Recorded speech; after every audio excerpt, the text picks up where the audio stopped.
OQTF, 4 petites lettres pour un problème vertigineux. Il y a quelques années seulement, le grand public ignorait tout de cette procédure d'obligation de quitter le territoire qui frappe les étrangers en situation irrégulière. Il ignorait encore plus l'étendue de sa non-application. En effet, 6% seulement des OQTF sont actuellement exécutés en France, s'il ne s'agissait que d'une statistique sans conséquence.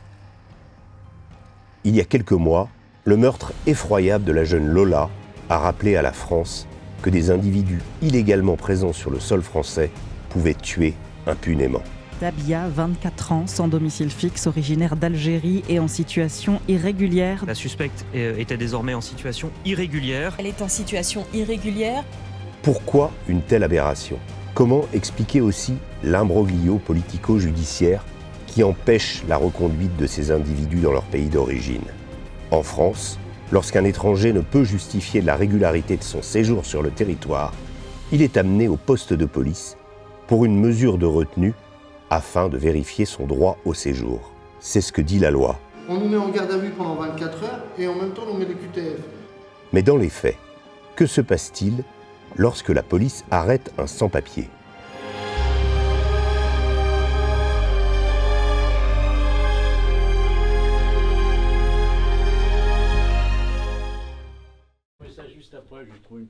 T'as trouvé une place ? Bon bah parfait, tu vas bien ? Georges Fenech a été juge d'instruction avant d'être député. À ce titre, il a eu à prononcer des OQTF, mais aussi à légiférer à l'Assemblée sur les questions d'immigration. L'OQTF, l'obligation de quitter le territoire français. Bien ça. Qu'on devrait d'ailleurs plutôt appeler invitation, et non pas obligation. Même s'il est obligé de quitter le territoire, on lui remet un document et on lui dit qu'il a 1 mois, cet étranger, en situation irrégulière, pour quitter le territoire par ses propres moyens, en fait. Donc on l'invite à quitter le territoire. S'il ne le fait pas, évidemment, il se met en infraction à cette obligation. Elle concerne qui ? Elle concerne, effectivement, des étrangers qui sont sur notre sol arrivés en situation irrégulière, qui ont peut-être demandé le statut de réfugiés qu'ils n'ont pas obtenu. Donc, ensuite de se débouter, ils font l'objet d'une OQTF. Ça peut être le cas aussi d'un étranger qui se comporte mal, qui a été condamné par des tribunaux ou par des cours d'assises et qui, à l'issue de sa peine, fait l'objet d'une OQTF, devoir quitter le territoire national. Ça peut être quelqu'un qui présente aussi, par son comportement, ses relations, un danger pour l'ordre public, et il fait l'objet d'une obligation de quitter le territoire. Si c'est quelqu'un de particulièrement dangereux, il fera l'objet d'une expulsion, ce qui est quand même encore différent, parce que l'expulsion, elle est immédiate, elle est contrainte et immédiate. Et donc, cet étranger fait l'objet d'une obligation de quitter le territoire. Alors, vous en avez certains, la quasi-totalité d'ailleurs, la très grande majorité en tout cas, qui sont relâchés en disant vous devez quitter le territoire, et vous en avez d'autres. C'est un choix qui est fait par le préfet en fonction de certains critères de garantie de représentation ou de danger qu'il peut présenter, qui sont placés dans un centre de rétention administratif en attendant leur départ. Le commissariat de Plaisir dans les Yvelines est situé au cœur d'une zone pavillonnaire. C'est tranquille, enfin en apparence. Le commissariat d'ailleurs paraît bien imposant pour cette petite ville qui compte un peu plus de 30 000 habitants. Si sa taille est importante, c'est qu'il héberge un CRA, un centre de rétention administrative. Le jour de notre visite, nous tombons nez à nez avec 2 députés du RN, Laurent Jacobelli et Julien Audoul. Le Rassemblement national et l'immigration, c'est toute une histoire. Attendez, je vais les prévenir, je vous laisse patienter à l'extérieur. Très bien, merci. Vous faites patienter à l'intérieur ? Merci, c'est déjà une étape. À votre avis, combien de personnes sont effectivement retournées dans leur pays ? 1 tiers. 1 tiers. De toutes les personnes, des 26 là par exemple, 1 tiers vont repartir chez eux ? Globalement, le taux d'éloignement tourne à 1 tiers de personnes. Ce qui veut dire que sur les 26 occupants de ce centre, seulement 8 seront effectivement expulsés. Au cours de la visite, un surveillant nous prend à part. Ce qu'il a à nous dire est édifiant. Nous l'enregistrons, mais sans montrer son visage, par peur des représailles. L'Algérie va pas le récupérer, la France ne veut pas le relâcher. Donc du coup, c'est l'un des seuls qui va faire plus de 3 mois. Et après 3 mois, qu'est-ce qui va lui arriver? Donc c'est un laissez-passer, on ne peut pas le faire prendre la vie. Pourtant, on sait qu'il est algérien, le passeport, il a tout. Ça serait une très grosse tête du réseau d'âge. Donc même nous, on se méfie parce qu'il paraît très très mielleux quand on nous parle. Mais à chaque fois qu'il y a des personnes, surtout des jeunes qui s'en vont, ils nous disent qu'il essaie de recruter. Un djihadiste dans un CRA. Mais combien sont-ils comme lui? Risque-t-il d'être libéré un jour? Nous continuons notre visite. Les autres retenus du centre n'ont heureusement pas un tel pédigré. Ça fait 25 ans en France, j'ai des visas d'entrée et tout, j'ai jamais fait de problème. Je suis venu ici, ça fait 15 jours. 15 jours, j'ai dit 15 jours. 15 jours que vous êtes ici? Oui. D'accord. Qu'est-ce qui vous est arrivé? Rien, j'ai rien fait. Il y a un problème avec ma femme. Ouais. Elle appelle la police. Moi, je dis normal, la garde à vue. C'est quoi le problème avec ta femme? Violence conjugale. D'accord. Mais après, elle a dit il n'y a pas violence conjugale, tu passes à... Elle n'a pas porté plainte contre toi? Elle a porté plainte. Plainte? Pourquoi vous avez fait 4 ans de prison? Vous pouvez pas le dire? Bagarre. Comment? Bagarre. Bagarre. Moi aussi j'ai fait des bagarres, mais j'ai pas fait 4 ans de prison. Hein. Vous avez eu dessus quoi? Quoi? Avec des armes? Certains ont des explications pour le moins alambiquées quant à la raison de leur présence dans ces lieux. Soir qui boit beaucoup, qu'il dit quelque chose par la police, il vit avec Hamas, Israël. Parle pas. Moi, parle pas. Ah bon, vous parlez pas alors? Oui, moi j'habite en Espagne. Vous habitez en Espagne? Alors qu'est-ce que vous faites ici? Par visite ma tante et visite mon cousin. Ah, vous êtes venu visiter? Un mois ici, oui. Et du coup, vous êtes fait attraper? Non, j'ai jugé. Jugé? Mais qu'est-ce que vous avez fait? Il était bourré, il avait deux lettres de vodka, il est sorti dans l'arrêt, il a dit vive Hamas. Ah, vous avez dit... Non, ne parle pas. Ah oui. Et quelques sécurité dans la gare et par la police. Ouais. Moi, il dit quelque chose. Moi, il n'a rien dit. Un détenu sénégalais nous interpelle. Je suis rentré en France, visa longue séjour régulière. J'ai fait signature d'intégration. Je suis 2 parents français. T'as vu? Ma première fille, elle a 4 ans. Le deuxième, elle a 2 ans. T'as vu? Mais aujourd'hui, j'ai jamais fait la prison. Même le premier jour que je suis parti à la police, on m'a dit que toi, t'as pas connu les services de la police. T'as pas connu les services de la police. Donc on me garde ici. Franchement, ça fait mal. Et puis je sais qu'une fois que je sortirai, je peux faire la démarche pour être régularisé en France. J'ai payé mon timbre 200 €. J'ai tous mes documents. Direction maintenant la cour de promenade. Celle-ci ressemble trait pour trait à celle d'une prison. Tu fais du sport aussi?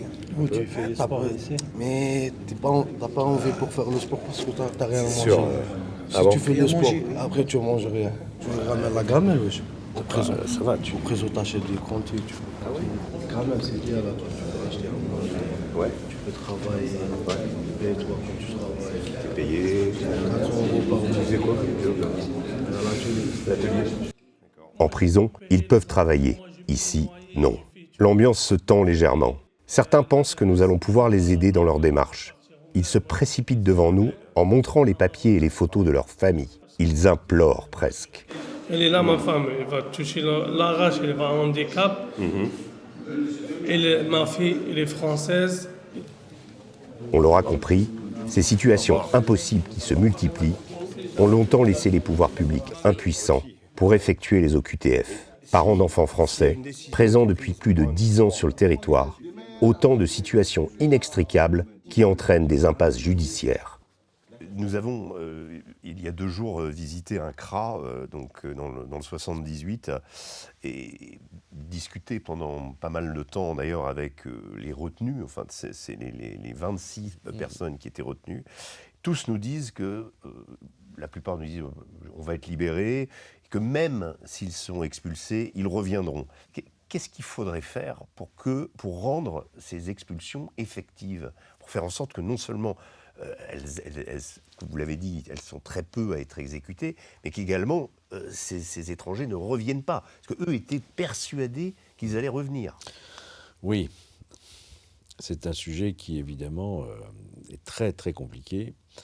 D'abord, il faut reconnaître qu'il y a un problème humain qui se pose. C'est vrai que vous avez des étrangers qui vivent en France depuis très très longtemps, et d'ailleurs il y a des enfants qui ont des nationalités françaises. Ouais. Alors, ils nous montrent les photos de leurs filles, le passeport, etc. etc. Ouais, qui ont encore, alors nous parlons, un statut de protection. Vous avez des étrangers aujourd'hui qui, par leur situation personnelle et familiale, ne peuvent plus faire l'objet d'expulsion. C'est la question de la double peine, vous savez. Oui. C'était sous le ministère Nicolas Sarkozy, effectivement, qu'on avait distingué des étrangers en fonction de leur arrivée avant l'âge de 13 ans, leur présence en France pendant 20 ans, le mariage avec une Française depuis au moins 3 ans, père d'enfants français. C'est des catégories qu'on ne pouvait plus expulser et que, justement, sur lesquelles on va revenir dans ce projet de loi. Oui. Gérald Darmanin en fait une mesure phare. On supprime ces catégories, donc tous les étrangers qui auront été condamnés jusqu'à 5 ans d'emprisonnement pourront, même s'ils ont marié une Française, même s'ils ont des enfants, mais vous comprenez bien que ça pose effectivement un problème en termes de droits humains, enfin de droits de l'homme, quoi, de rapprochement familial et tout. Mais l'état actuel de notre société, l'opinion française ne comprend plus, ne supporte plus, ne tolère plus en réalité que des étrangers, sous prétexte qu'ils ont des attaches fortes avec la France, puissent se maintenir malgré des condamnations. Le centre de rétention administrative que nous avons visité n'est qu'à quelques kilomètres de Trappes. Dans le secteur, les policiers sont sur les dents. La situation des immigrés clandestins est loin d'être leur priorité. Ils ont fort à faire avec le trafic de drogue et la recrudescence des rixes entre bandes rivales. Ils viennent justement de saisir un pistolet de marque Beretta sur un mineur appréhendé. Donc des vrais rixes. Oui, voilà. Avec des blessés, l'arme blanche. Et puis un petit peu de produits stupéfiants. Il y a aussi cette importante saisie de stupéfiants réalisée la veille. La quantité est impressionnante. Il y a là pour 2 millions d'euros de cannabis et de cocaïne. Depuis le début du dossier, on a saisir plus de 150 kilos. 19 personnes interpellées. Et comme si cela ne suffisait pas, un policier nous explique que les cambriolages sont aussi en plein boom à Trappes. Le profil des auteurs, il est quand même assez identifié. Beaucoup de mineurs isolés qui sont souvent pas d'ici. Le travail des policiers de Trappes est gigantesque. Celui de leurs collègues de la police de l'air et des frontières, la PAF, n'est pas non plus de tout repos. Grégory est un policier chargé des étrangers sous OQTF dans l'avion qui les raccompagne au pays. Il a accepté de partager avec nous son expérience sous promesse d'anonymat. Imaginons typiquement que la personne soit placée en CRA. Il va falloir que les autorités déterminent sa nationalité. On ne va pas emmener un Chinois en Mauritanie et vice-versa. Lui, ensuite, il peut faire appel. Il a toute l'aide juridictionnelle payée par le contribuable. Il y a pléthore d'associations qui sont dans les centres de rétention qui vont les aider à effectuer les démarches. Ensuite, une fois que toutes les voies de recours ont été épuisées et que le mec il est encore dans la même situation, il va être programmé sur un vol, sans escorte. Et là, ça peut être des étrangers avec des OQTF simples. Ils n'ont pas commis d'infraction, mais au pied de l'avion, ils peuvent changer d'avis. Et à quel moment vous intervenez, vous ? C'est là que mon travail commence. Moi, mon travail, c'est l'escorte aérienne. On fait appel à moi pour de nombreux refus de quitter le territoire, pour des personnes en situation irrégulière ou pour des sortants d'établissements pénitentiaires. Typiquement, si on prend le drame de l'affaire de Lola, dans ce cas-là, il n'y a pas eu de placement dans un centre de rétention administratif. Là, les OQTF n'ont servi à rien. Les centres de rétention, en plus de ça, on a déjà un taux de remplissage qui est assez bondé. Il faut trouver de la place, c'est ça l'enjeu. Quand on voit des policiers interpeller dans la rue des personnes en situation irrégulière, ces personnes-là, ces étrangers-là, sont-ils de facto emmenés en centre de rétention ? Pratiquement jamais, à moins qu'il y ait un ordre du parquet qui le décide, ou qu'il y ait une opération, ce qu'on appelle un 78.2 dans le code de procédure pénale. Sinon, les gens peuvent rester ad vitam aeternam sur le territoire. Les reconduites, de toute façon, sont très compliquées. Les raisons externes, c'est que les pays dont ces ressortissants sont originaires, ils se pressent pas vraiment pour les récupérer. Parfois, ils ont déchiré leur passeport, et nous, on doit savoir d'où ils viennent. Il y a un travail d'enquête qui est effectué par le policier pour savoir leur origine. Ensuite, il faut présenter ces mecs-là au consul. Il doit les reconnaître et ensuite délivrer le fameux document. Mais là encore, ça se presse pas au portillon. D'abord, les migrants envoient beaucoup d'argent dans leur pays, via MoneyGram, Western Union. C'est des entrées budgétaires pour ces États qui sont conséquentes. Ensuite, les étrangers, en général, c'est des hommes adultes qui sont dans la force de l'âge, entre 20 et 30 ans. Et c'est une population qui, potentiellement, dans les pays d'origine, peuvent causer des troubles. Et puis surtout, c'est une soupape sociale. Ces pays, c'est pas vraiment des modèles de gestion de la jeunesse. Et voir les jeunes partir, ça évite les troubles. Ils ne peuvent rien faire. Mais qu'en est-il des magistrats ? On n'a pas de retour quand l'étranger est expulsé ou pas. C'est-à-dire que nous, on se contente de prolonger et ensuite, c'est le préfet concrètement qui organise le retour.